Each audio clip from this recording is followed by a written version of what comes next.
Good morning from our global headquarters in New York. I'm Manus Cranny alongside Danny Berg. It is Bloomberg Brief. Let's set your agenda. Le Pen triumphs in round one. The race now begins for President Macron and his left-wing rivals to slow the momentum of the far right. Defending Biden after the president declares that he's staying in the race, allies close rank against calls for him to step aside. And it's turbulence for Boeing. Yes, a deal is made for Spirit Aero Systems, but headwinds arise with the Justice Department. Good morning, Manus. Danny, good morning. Yeah, Spirit is bid. It's up by over 5%. The S&P 500. I mean, look, politics is the alpha headline. Some kind of relief that Le Pen just didn't do as well as everybody thought she was going to do. Now it's the coalition of the willing, the very reluctant bed partners. The CAC 40 is 34. Their Spirit is at the moment up 5%. The CAC trimming some of its gains. Stock futures, it's all going to be about jobs and jolts this week. 190,000 on the jobs report. The jolts expected to come in sub 8 million. The hedge funds are cutting risk for the third straight week. That's according to Goldman Sachs on the Flow Show. And Mike Wilson says, stay big, stay quality. That's where you want to be. The risks are now skewed to the downside if there is a substantial risk to growth if Republicans win, if Trump gets into the White House. 440 is where we are on 10s. We saw the market pop by 12 basis points on Friday. Again, curve steepeners. This is a view. Morgan Stanley say curve steepeners are attractive. You've got Barclays saying buy tips on the prospect of a Trump presidency. So that narrative is solidifying, and now is the time to get out and get ahead of the curve on your tips and on your steepeners. When it comes to the euro, this is the real sense of relief. It's on the crosses: euro yen, euro Swiss, and euro sterling. But euro Swiss is where I've gone for in the first instance. This is the relief rally in the euro. It's higher than it is in the dollar. Le Pen falls short of the absolute majority round one. Is that going to be the case in round two? The horse trading for political victory now begins over the next 24 hours. Danny. Manus, I was also just looking at NVIDIA pre-market as you were speaking. It's down this morning. If it's down again today, it'll be for the third day running. Yet this is a market that's higher. Yet it is small caps that are trading higher this morning. Jonathan Krasinski from BTIG had a great note out over the weekend, basically saying that if small caps don't start to work and don't pick up the steam, they're going to start looking like the canary in the coal mine, that something has gone wrong for this economy. And if NVIDIA continues to trade lower like it is this morning, then we won't have support for this market. Well, that's the metaphorical house of cards, which is not only at the top of the stack, but at the bottom of the stack, right, also comes under pressure, and you have that concertina effect. Mike Wilson's note this morning says you want to focus on quality as we go into this U.S. election, but of course on your favorite subject of small caps, the risks are skewed to the downside for growth under a Republican win. So I was sort of slightly surprised with that, because there is all the fiscal narrative there. But under those scenarios of reform and immigration and tariffs, and of course his message is stay away from the small caps. Are you disappointed? Monday morning, small cap smacker. I've given up hope, Manus. I've given up hope on these small caps, I have to say. Hope lives eternal on this show. Let's focus in on the politics. We're always hopeful on a Monday morning. It's by Friday we're broken. The French President Emmanuel Macron and his rivals, they are now racing to stop Marine Le Pen and her momentum. In an unambiguous vote, the French people have demonstrated their desire to turn the page after 7 years of contemptuous and corrosive power. Tonight, I call on every French person attached to their freedom to the remedying of France to join me and amplify the dynamic and make the national union win against those who want to divide us. Our instructions are simple, direct, and clear. Not one more vote, not one more seat for the National Rally. Well, joining us now is Caroline Conin, who's at the National Assembly in Paris. Caroline, good to see you. A long weekend for you. In terms of the takeaways from this first round, just looking at what the Prime Minister is saying, the lesson of today is that the far right is at the gates of power. So what was the most important takeaway post those polls that we had on Friday to where we are today? Good morning. Good morning. It's going to be quite an intense campaign for the second round next Sunday, because, in fact, the national rally is at the gates of power, as Gabriel Attal, the current Prime Minister, put it last night. 33% in this first round, even though they didn't do as well as expected. Second position, you got the New Popular Front, this union of the left, which includes the far left at 28%, and Emmanuel Macron at 21%, actually doing slightly better than expected, but he's got a lot to lose in this second round, and he could appear as a lame duck if he doesn't manage to form some kind of fragile new majority on July 7, because at the moment you have a lot of three-way contests in this second round. So potentially, if they pull out some of the candidates who came third in those three-way contests, then you could potentially block the national rally. At the moment, the far left and the socialists have both called for those candidates who arrived third to withdraw, but it's unclear yet what the moderate Republicans and the majority, the current majority of Emmanuel Macron's candidates will do. And of course, this could potentially change the entire outcome of this second round. So there's going to be a lot of horse trading and bargaining over the next few days. Well, yeah, to that point, Caroline, can you walk us through the mechanics of that, of what it looks like over the next few days? Because this is important for the market, of can there be some sort of centrist coalition that comes together? That's right. At the moment, more than half of the 577 French constituencies have these three-way contests. Tomorrow at 6 p.m.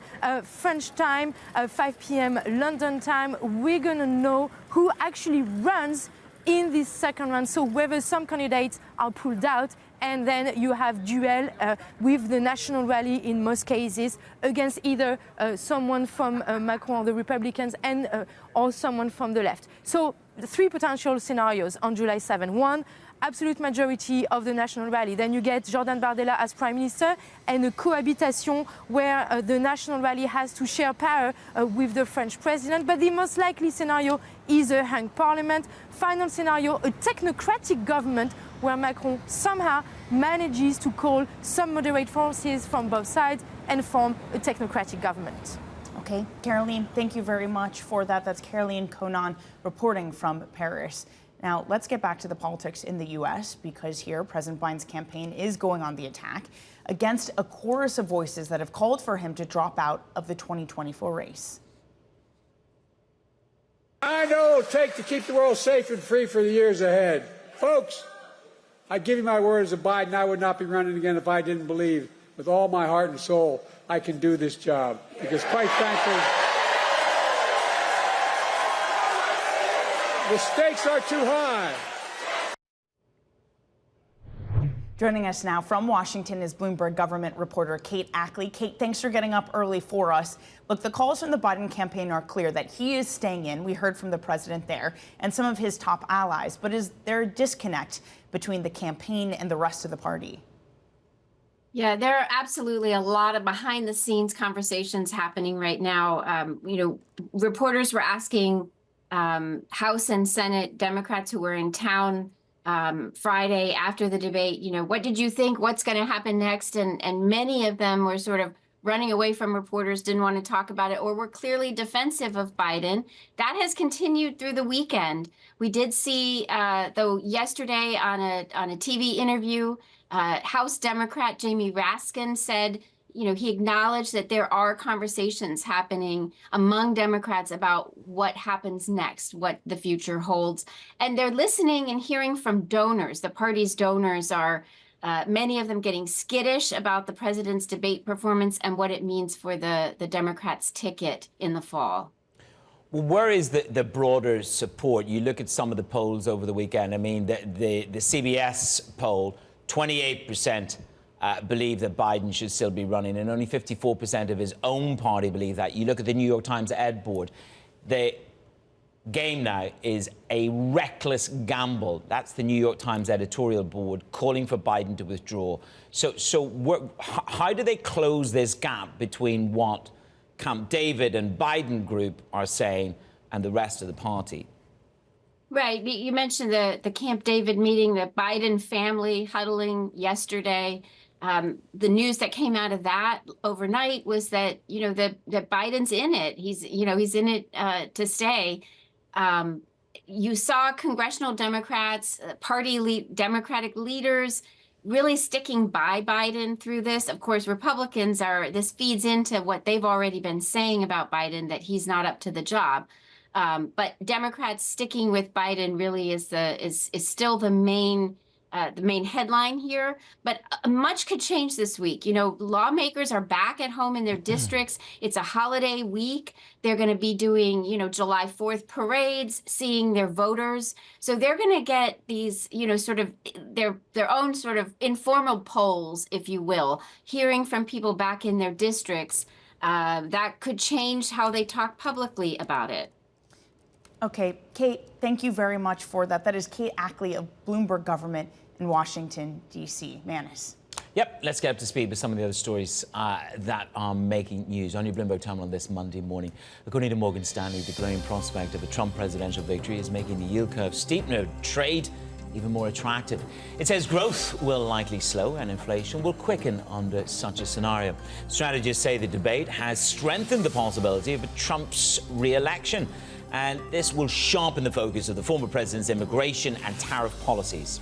And it is now 3 days until the UK election, if you don't have enough politics in your life right now. Opinion polls are still pointing to a crushing defeat for the governing Conservatives after 14 years in power. Support for Labour slipped below 40% in 2 surveys, and the Tories remain stuck at around 21%. So that puts Keir Starmer on track to enter Downing Street on July 5th with a majority bigger than Tony Blair when he won in 1997. Yeah, and this song was Things Can Only Get Better Then. Morgan Stanley, they're scrapping the cap on bonuses for bankers in the City of London. The Wall Street Bank detailed the changes in regulatory final. The move underlines the shift among US and UK lenders toward paychecks that look more like the bonus-heavy packages of their New York counterparts.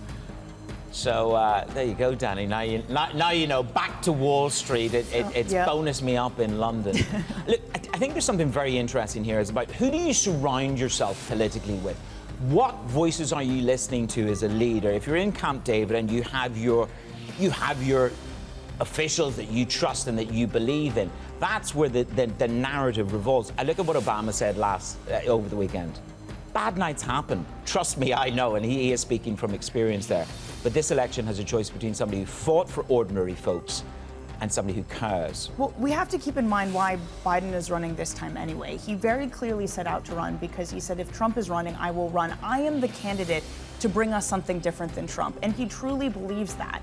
So why would he change now? Why would he change his opinion now and say I'm bowing out? It comes down to the presentation. If you look at what went online on Friday, which is where Biden was at a rally, it was a completely different person. You know, where was that person on Thursday night? Where was that person? There was no audience and there was no free will. By the way, I walked by that rally in New York City. Couldn't get in. They wouldn't let me. She didn't get the ticket. What else have we got? Is there anything apart from politics? No, there's not. And we're going to dig into just that, but specifically the Europe angle. We'll talk about the Euro rally this morning with Elsa Lignos, Global Head of FX Strategy at RBC, here on your brief.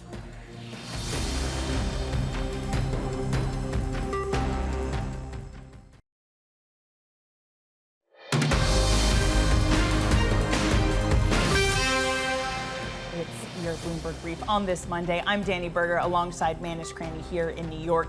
Now, the euro is stronger this morning after the first round of French elections. Marine Le Pen's party, yes, they won, but they did underperform. So what happens now? Let's get to our guest this morning. It is Elsa Lignos, Global Head of FX Strategy at RBC. So, Elsa, some relief in the euro. Spreads start to come back in line, not hugely, 5 basis points or so between French and German bonds. French stocks are rallying this morning. So did Sunday's first round make any difference to you?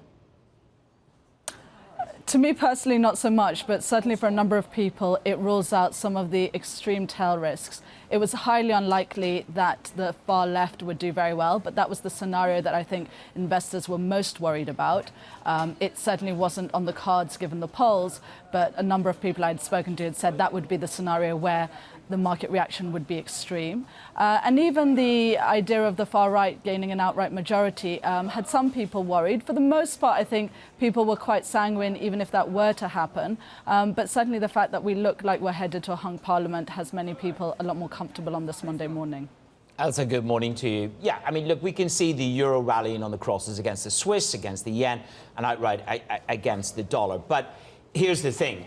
The political tail risk may have dissipated, but the fiscal tail risk is still very alive. So does that ultimately cap the euro?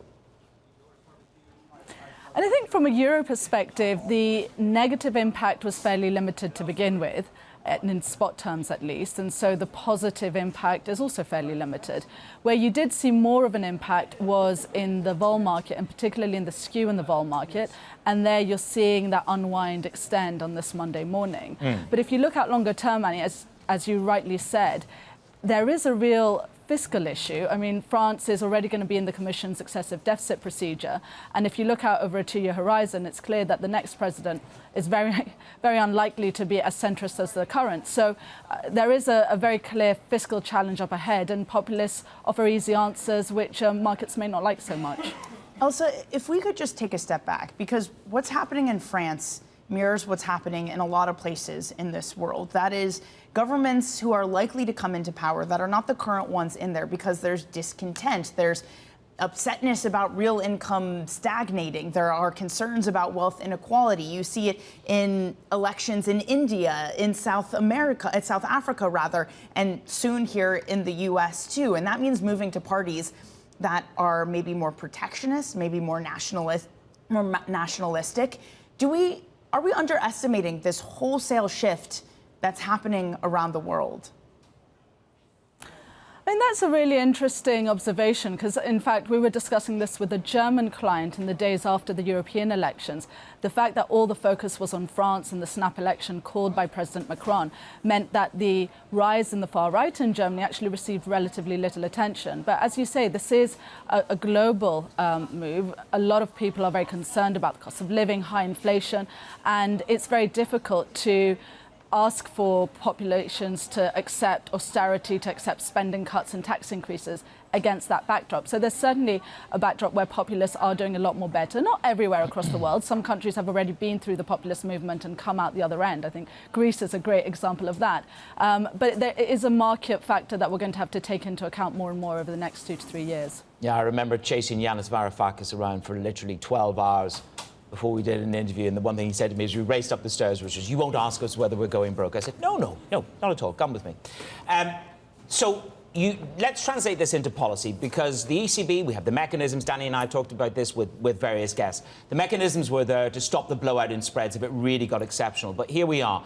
The left tail risk has been removed. The ECB had a hawkish cut, as you say.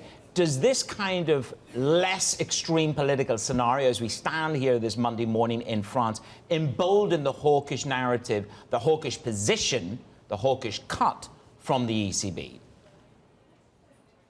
No, I think the ECB is an interesting case. We discussed this a lot internally, and I'm not sure they would have actually gone ahead and cut in June had they not signalled it so heavily. You know, the facts on the ground are services inflation is still sticky. We'll see what the aggregate numbers show tomorrow, but certainly the country level numbers we saw on Friday suggest that services inflation remains a concern. And it does point to an ECB that's going to be reluctant to aggressively cut rates. And certainly we see a similar thing panning out from the Fed and the Bank of England. So slightly more hawkish central banks, probably not because of the politics, though, but because of the economic facts on the ground. OK, well, it all comes down to inflation, doesn't it, they say, in the end of the day. Elsa, thank you very much. Elsa Lignos from RBC. The first reactions to the round one in the French elections. Coming up in the show, a look at what else is making the headlines around the world. Context matters on Bloomberg.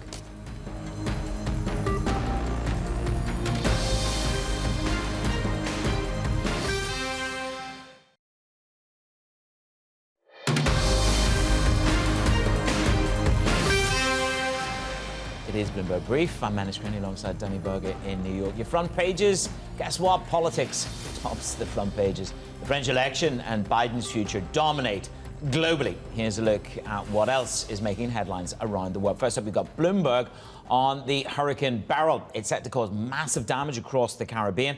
Beryl foreshadows what is likely to be a very dangerous hurricane season. Next up on the FT and a Bloomberg scoop, I might note that BlackRock is buying data provider Preqin I use them all the time, Manus. They have a lot of private equity data for $3.2 billion in cash. So this is really BlackRock diving in to a data push, trying to oversee risk and analyze data. Again, it's because private markets are so hot, and BlackRock outright has had a push into private markets too. Well, it's certainly a frenzy on that one. They weren't the only bidder, were they? And Wall Street Journal goes with the Boeing story. They're buying Spirit Aerosystems. Finally, I'll get the name right. Spirit Aerosystems, $4.7 billion. It is an all-stock deal. Of course, this is about preserving the balance sheet in many ways and preserving that investment grade that they have, Danny, because they are perilously close with the cash burn. Well, this is also something Airbus has done, too, that you start to buy and bring some of your suppliers in-house after an era of divesting them, because so many of the issues that these air flights are seeing, that both Boeing and Airbus are seeing, is that the supply chain is so messed up at this point, and that they need actual aircrafts, and they are not getting them because of still the post-COVID supply chain's worries. So can you smooth out some of that process if you buy them and bring them in? Well, this comes down to quality control, the accusations in terms of the various horrific incidences that have happened over the past couple of years, which is there was a lack of control in the supply system, in the supply chain. And so to that extent, this brings it back in. This should, in theory, bring back in. But of course, this is a critically important part of the supply chain for Boeing, for their 737 and the 787 Dreamliners as well. It's also perhaps just one of the clear paths we've got from Boeing, right? They need to give us more details of how they get out of this. And I still come back to this, Manus. They don't yet know who's going to be their CEO. They're trying to give investors some more certainty, and lawmakers, and we don't know who's going to be leading the company. Not only that, they're dealing with the Department of Justice. Also charges coming through there. We're going to catch up with Sid a little bit later on. In the meantime, you've got a bond market to deal with. We'll chat to Kathy Jones of Charles Schwab on the potential for a rebound in inflation expectations. What does that do to your curve?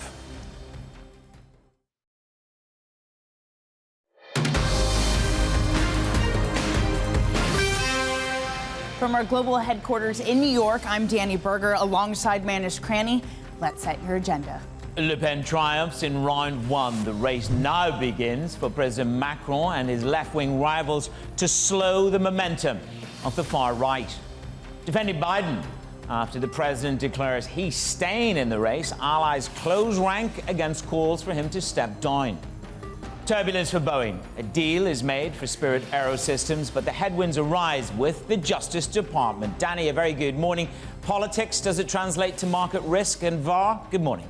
Well, the U.S. market isn't moving this morning, man, as we were basically unchanged. And it is the new start of the quarter. It is a new month after June that saw record high after record high for this equity market. Can that momentum begin? Nvidia down more than 2.5% again this morning. And what happens? The same thing that we saw largely happen last week. Mike Wilson calls them lifeboats. Other areas of this market that we're trying to clamor onto, it is small caps that are outperforming this morning. So has something changed? Well, for this bond market, it's doing the thing that it did for most of last month, which is yields higher. By 11 basis points last month, we're up by another 1.5 this morning. 4.41% is where we stand. Meanwhile, the euro, it is gaining this morning, stronger by nearly 0.5%. This is reflected across European markets, Manus. You see spreads start to come in only slightly by about 5 basis points with French and German bonds. And you do see the French stock market rallying, though that rally has been cut in half.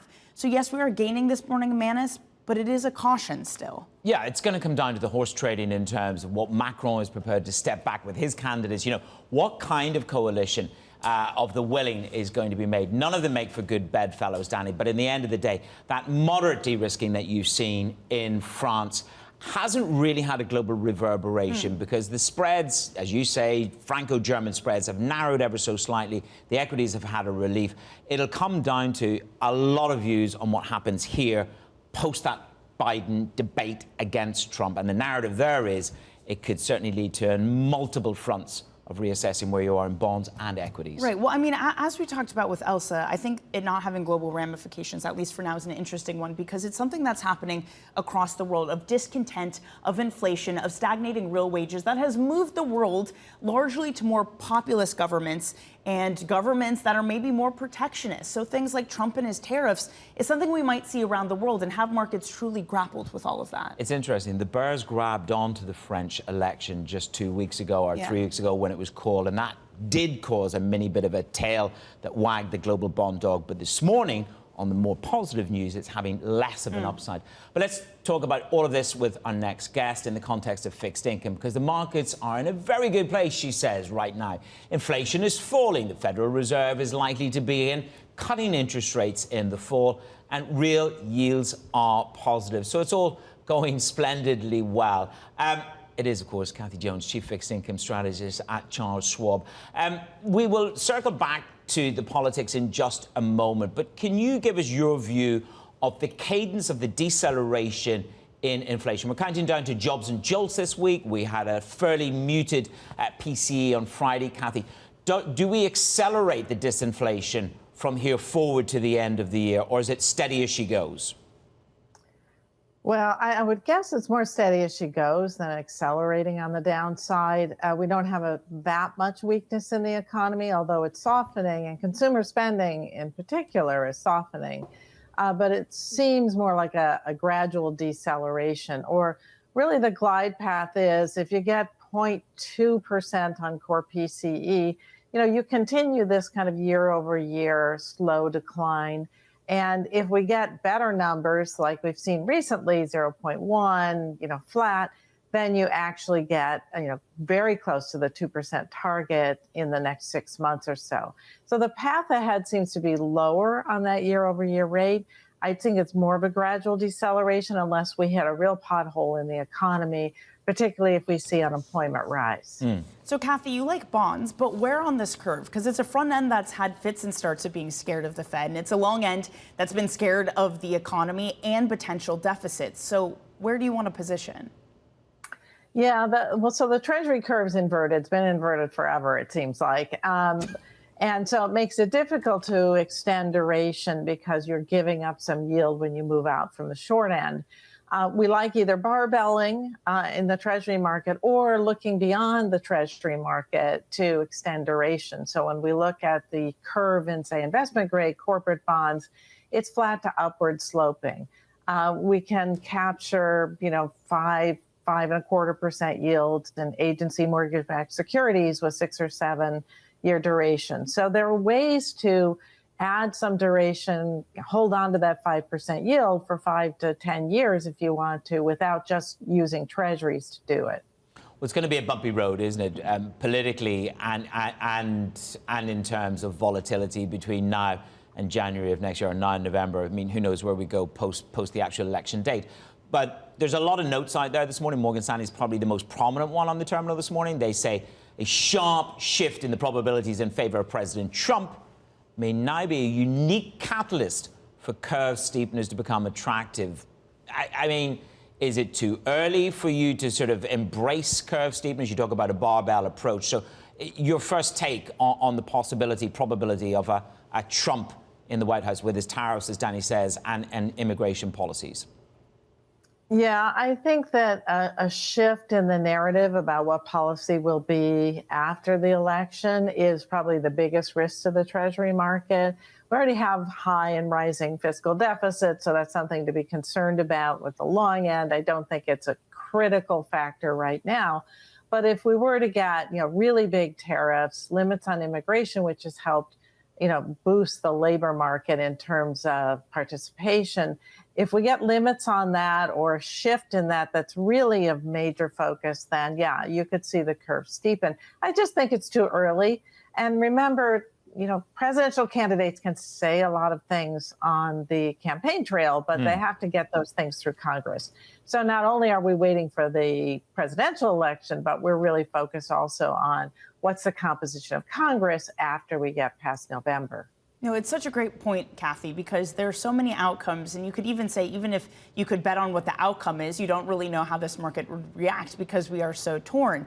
But the thing that seems to be the constant is the deficit, that it's going to continue to rise regardless of who the candidate is. Someone like Stephen Major, who I spoke to recently at HSBC, said, look, it's already priced in. This is a known quantity, so there's no reason for bonds to sell off because of that in duration. Does it change anything for you when it comes to duration, Kathy? Does it put a cap on things, or is there still demand in this era of inflation coming down that outstrips any concerns about the deficit? Yeah, we're not putting the deficit per se high on the list of concerns for the Treasury market because, there's not there's no correlation between Treasury yields and deficits over time. And that, I know it's counterintuitive, but the numbers tell us that there's been no correlation for decades.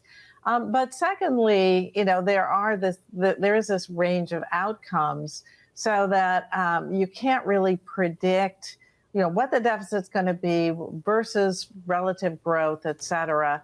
And we don't end up with a sort of conclusive numerical, even semi-precise estimate of what it means in terms of basis points. So it's really better to look at the things that really drive the Treasury market, and that is inflation, Fed policy, and economic growth. And when we look at those three things, we see a positive outcome for the Treasury market. Kathy, we're debating political regime changes and what that means for the world, not just here in the United States of America, in France, as we've discussed, India, South Africa, and a number of other nations. From an investment, from a bond investor point of view, you've just about clawed back your losses this year. You're almost back to par. But are you preparing for a regime, a new regime of higher inflation and higher rates over the medium term? Not really. I mean, there's a lot of talk about this happening, this new regime, but I haven't really seen any demonstration that central banks are embracing higher inflation targets or that they're giving up their independence. Now, the big fear would be if you lose the independence of the central bank to counter inflation, but we don't see that happening. And so, whatever the politics are, redistribution of income doesn't necessarily mean it's going to be inflationary. Tariffs are inflationary, and that is certainly a concern. They're also, though, negative for economic growth. So you have those two things playing off of each other. But I don't embrace the new regime theory as being inflationary until we see some loss of the central bank independence to counter inflation pressures. Yeah, fair enough. And I have to say, when that story came out, you also had people from Team Trump pushing back against it, too. So even that's not necessarily a sure thing that that's actually a policy Trump would want to pursue. Kathy, I'm afraid that's all we have time for. It was so great to get your thoughts on this Monday morning. Kathy Jones of Charles Schwab. Okay, coming up, Boeing agrees to buy back Spirit Aerosystems for nearly $5 billion. We have the details of the deal for you next on Bloomberg Brief.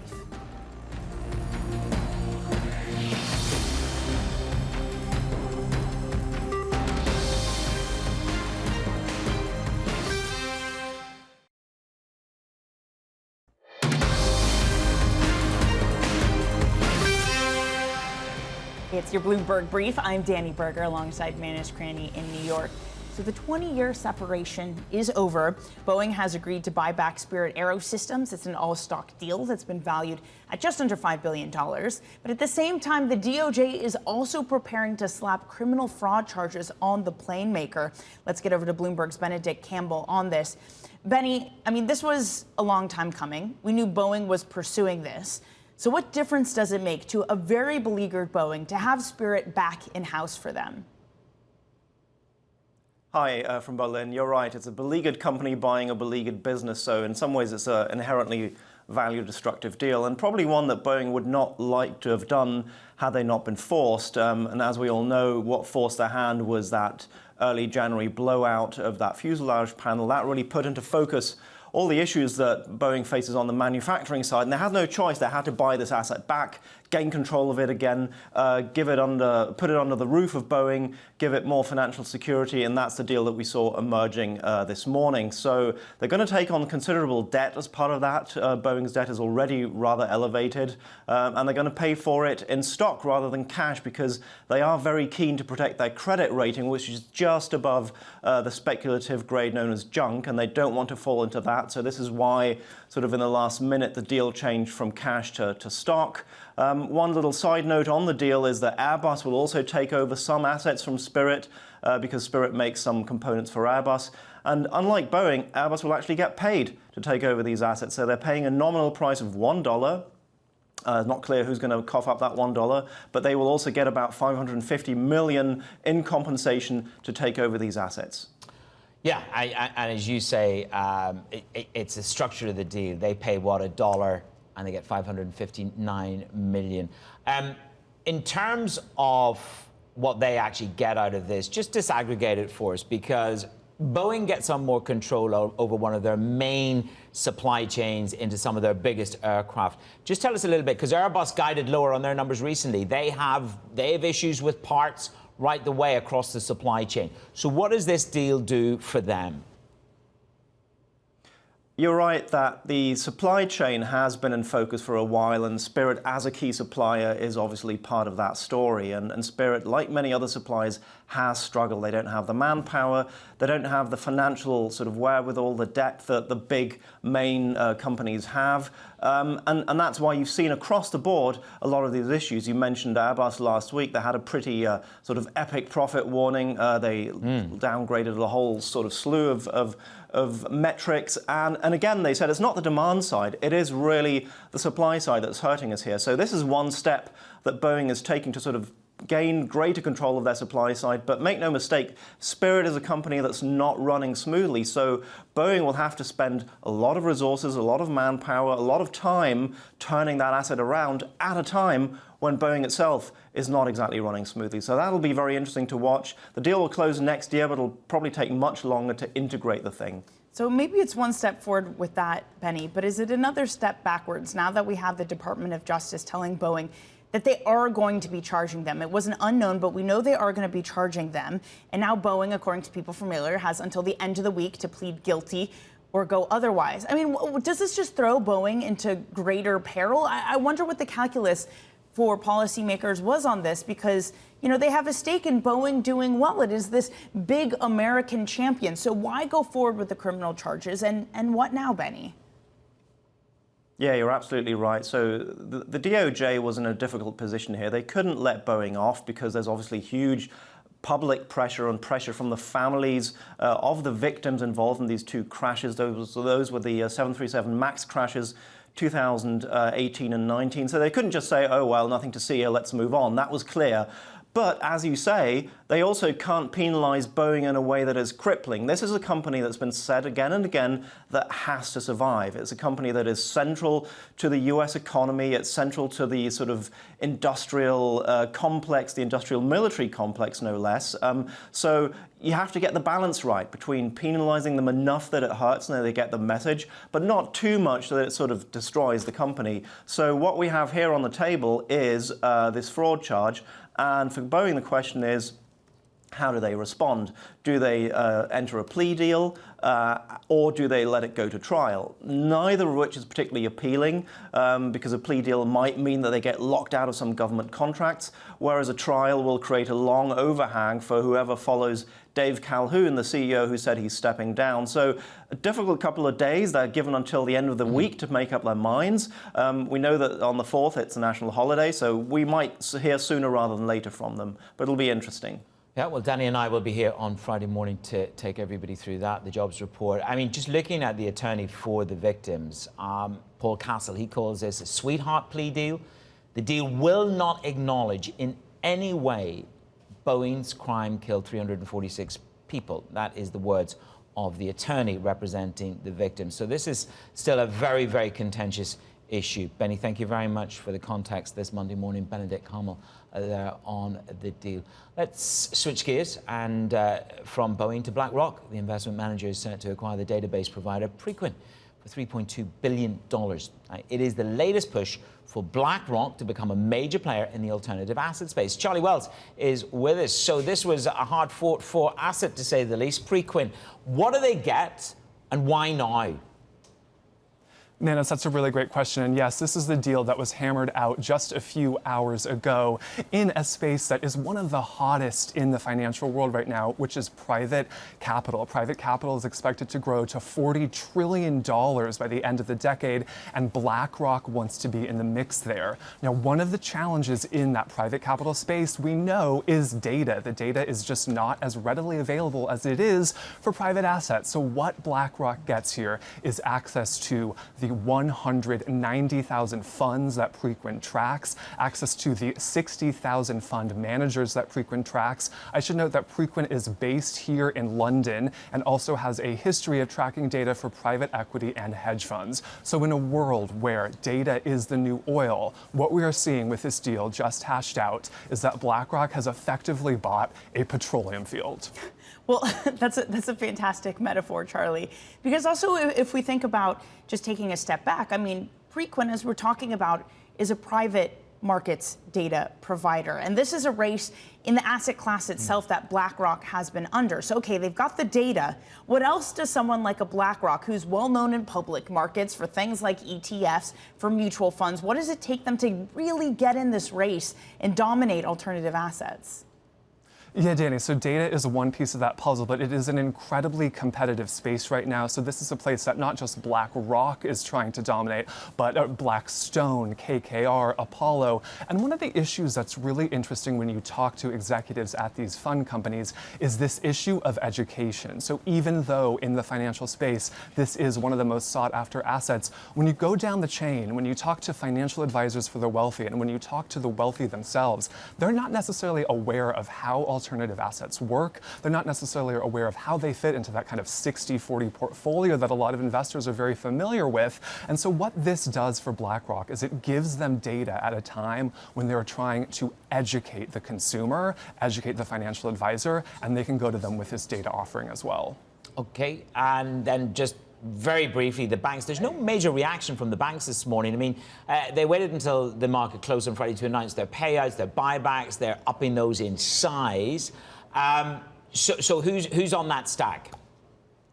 Yeah, so look, JP Morgan offering $30 billion in buybacks, Morgan Stanley $20 billion, and we're seeing some increase in dividends as well. So, Bank of America from 24 cents to 26 cents, Goldman from $2.75 to $3. Let's see how their shares perform, but let's remember bank stocks have been doing pretty well from this time a year ago, up about 30% on that KBW Bank Index. Let's see what happens when the market opens.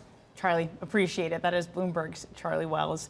Man, so let's get a quick check on the bond market, because you pointed this out to me. Yields are rising this morning. I mean, how much of it is that you don't need a haven bid post-French elections, or is it just the start of a new quarter and we've decided to sell bonds? Well, you know what? I think you're probably more right that we've started a new quarter and some people decided to sell bonds. But also, I also think the timing of this is that on Friday we had the U.S. bond market up by 12 basis points. That was after the biggest monthly rally that we had in 2024, and this curve steepener narrative came into play. I just wonder how much of this is a dislocation in the time slot between the close of business in Europe on Friday when they went home and went to the Côte d'Azur, and where we are this morning. And as one very good friend said to me over the weekend, he said, I'm dreading Friday. He said, every junior trader in the world's going to be on the desk on Friday. And literally said to me, that's it. It's such a good point, though, because we have a UK election, we have US jobs data, and everyone's going to be at the beach, except us. Except us. We don't go to the beach. We're here for you.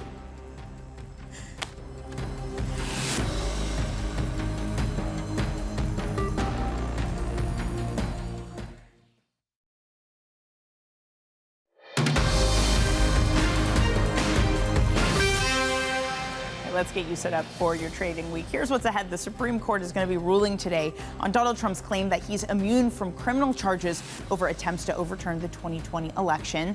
Then, speaking of elections, Thursday, it's one in the UK. Markets are closed also in the U.S. for the 4th of July. And we close out the week with the U.S. jobs report on Friday, where Manus and I will essentially be the only people in the office on Friday. Counting down and counting through what happened in the UK. What is the size and the scale of the Labour victory? Some stocks to watch for you. Boeing, you need to keep an eye on that. Agreeing to buy Spirit Aerosystems, holding in an all-stock deal. Then you've got Coin. You've got Coin Van Eck's decision to file for an ETF holding on Solana. Cryptocurrency may prove to be the long shot. So Coinbase is nicely bid. They're up over 2%. Yeah, I can't just say it's interesting. Nvidia down this morning again. Small caps up. It's some of that rotationary flavor we got from last week. But She's actually the queen of small caps. I don't know. I think I'm turning bearish. In another life, she wants to be a small caps analyst.